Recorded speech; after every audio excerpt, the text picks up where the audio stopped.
Diameter মানে কি শুকনো জিনিস।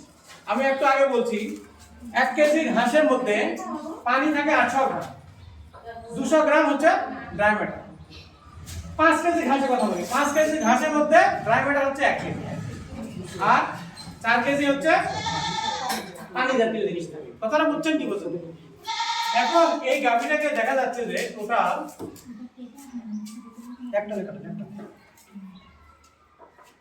এখানে দেখা যাচ্ছে যে টোটাল ধরেন তাকে 10 কেজি ড্রাই ম্যাটার দিতে হবে। হ্যাঁ 10 কেজি প্রয়োজন।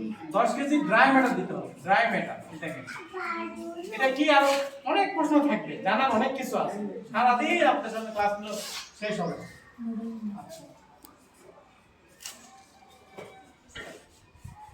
ড্রাই ম্যাটার দিতে হবে, ঠিক আছে? আচ্ছা, কিসের উপর ভিত্তি করে এটা ড্রাই ম্যাটার দিতে হচ্ছে? দুধের পরে প্রথম কথা হচ্ছে দুধ। 1 নম্বর জিনিস কি? দুধ। 2 নম্বর হচ্ছে তার ওজন। এই কথাটা কি বুঝতে পারছেন কি পারেননি?